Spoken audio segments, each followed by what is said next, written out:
Hey, this is TJ from TJOnTheRoad.com. Today we're hooking up the Fractal FM3 to one of my favorite amps, the Mesa Triple Crown 50. We're going to do it 4-cable method. Well, actually 5 cables, because we're also going to hook up a MIDI cable from the FM3 to the TC50 so the FM3 can control with the scenes the amp channels as well as the spring reverb on and off.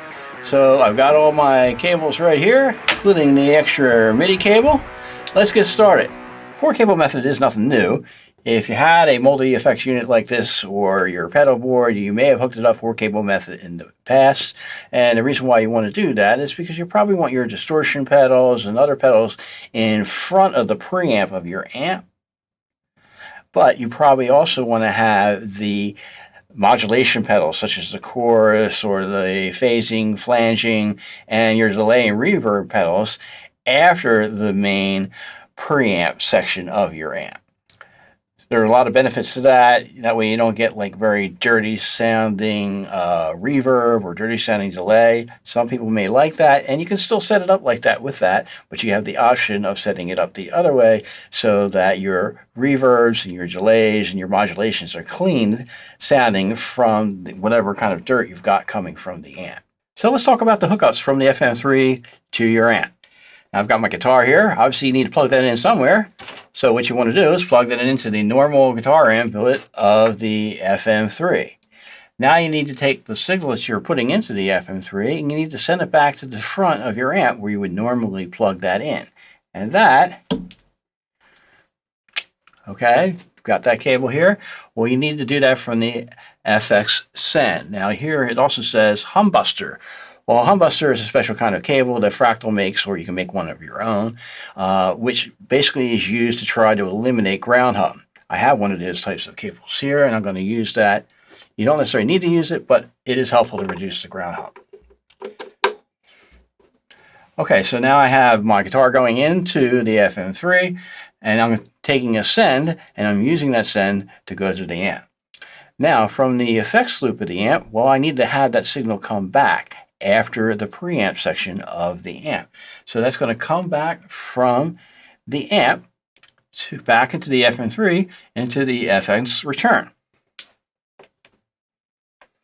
Got that right here. Okay, so now again I have the input of my guitar. I'm sending that input from the FM3 to the front of my amp where I would normally plug my guitar into there. And then I have a line from the effects loop coming out from the preamp section of the amp back into the FM3. But I need to do one more step. With the audio portion of the signal, I need to send the final output from the FM3 back into the FX return of my amp. Now, one kind of unusual thing with the FM3, well, normally in the 4-cable methods that I would use, you just use a 1/4-inch cable, right? Plug it in. Well, there is no 1/4-inch cable output to send back on here, so you need to use an adapter. So I've got a bullet adapter here to an XLR, so I'm going to plug that into the output here. And for the audio portion of the setup, that's all you need to do. Now you'll note, see, I color coordinate these that way that at the other side, that being on the amp, all the colors are going to be the same, and I know where to plug them in right on the amp. And I'll show you that in a minute. But we need to do one more thing. As we said, we're going to use MIDI. So I got my MIDI. I'm going to use this to change the channels and turn on and off the spring reverb in the amp. So I'm going to plug that into the output. So now the MIDI output of the FM3 is plugged into the MIDI input of the amp, and that's going to let me make all the control changes directly into the amp. Now, looking at the amp itself, you'll remember we plugged the guitar into the FM3, and then the first send out of the FM3, well, it went into the main guitar input, the same guitar input I normally would plug into if I was just plugging directly into the guitar. And I mentioned before, I like to color code these. Again, it was yellow on the FM3, and I have it yellow here, so it's easy to find in the dark in the middle of a gig. So let's take a look around the back of the amp.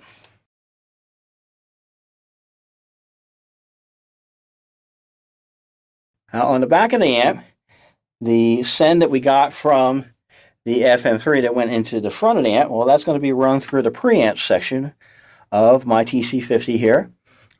And then it's going to be sent out from the TC50 back to the Fractal FM3, back into the second input there. And then from there, the main output, that was the XLR output where we had to use the adapter, that'll come back into the return of the amp. Again, you'll see I have these color coordinated, so it's easy to find when it comes time to set it up for a gig.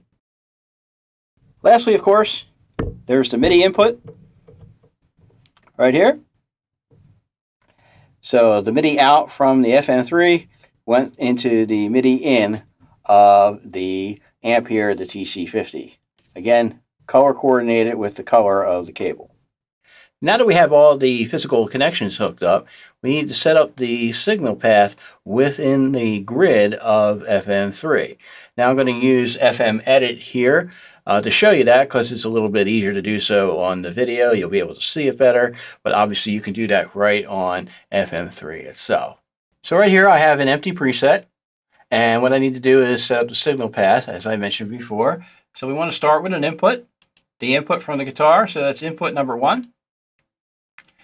And I need to make sure that that's linked to the output of FM3, and that's the output that gets sent from FM3 to the effects return on the amp. So we need to create the link to that. Wait for it. There we go. And put the output block. Again, that's going to be output number 1.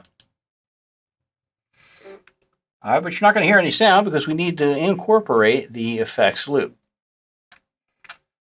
So what we need to do is we need to take the output number 2, and that is where the output of the FM3, the second output, goes into the front of the amp. And then we also need to get the send from the amp back into the FM3. So we want to take the input there. Now you'll notice that since we're running in mono, we need to pan everything to the left.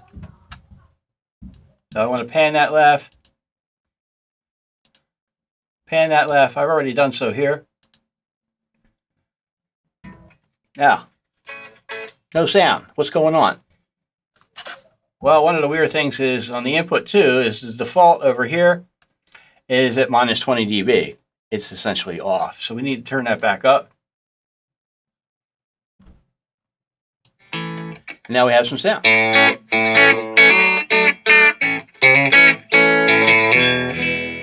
All right, now that we created the basic signal path for the effects loop running for cable method through FM3, well, we can have some fun by putting in the effects.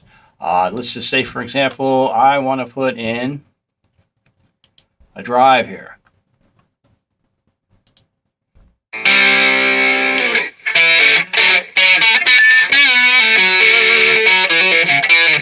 Okay, and maybe after the effects loop, I want to put in some delay.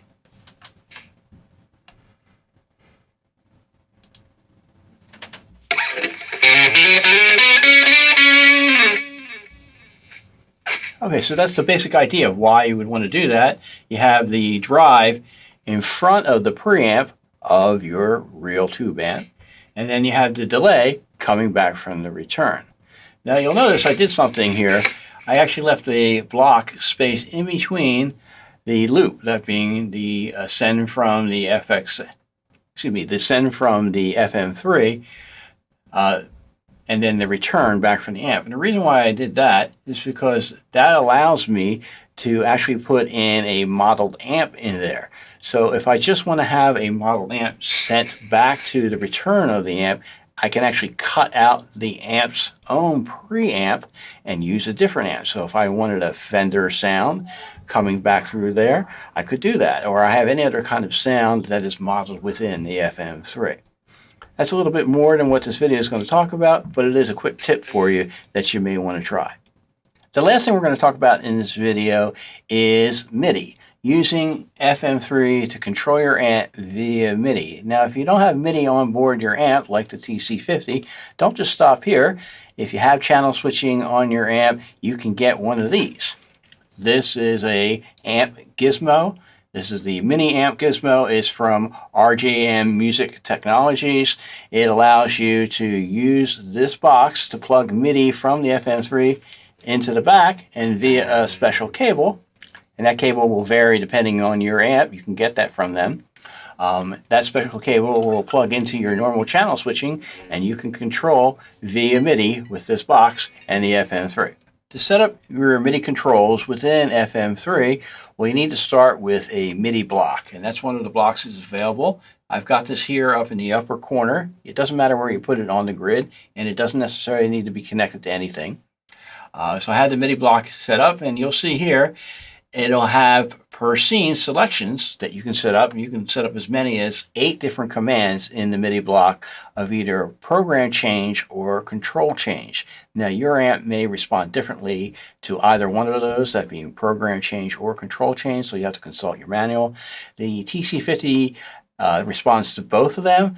Now, I've reprogrammed my TC50 to respond to program changes in the way I want, so note to other TC50 owners, what I'm going to do there isn't going to match the defaults of your amp.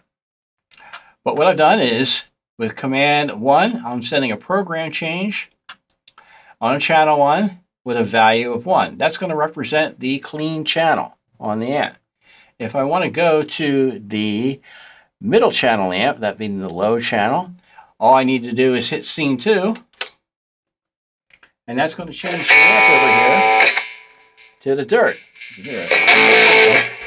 To the dirt on the amp, as opposed to the clean channel that I had before. And the way I did that, again, is through a program change command. With the low channel, I had that set for program change number 4. And then I can also go to the third channel on the amp, the high channel, just by switching the scene. And that is the high channel of the amp. Now I can also change the reverb on and off. I can turn on and off the effects loop if I want to. I can also turn on and off the solo boost through program changes just via the FM3. Well, hey, that's it. It's the basics of how to set up the FM3 with your tube amp via 4-cable method and with MIDI. I do hope this video has been helpful to you. I want to thank you for watching. Please do share it and subscribe to this channel. And thank you so much for your support. And lastly, check out tjontheroad.com for more.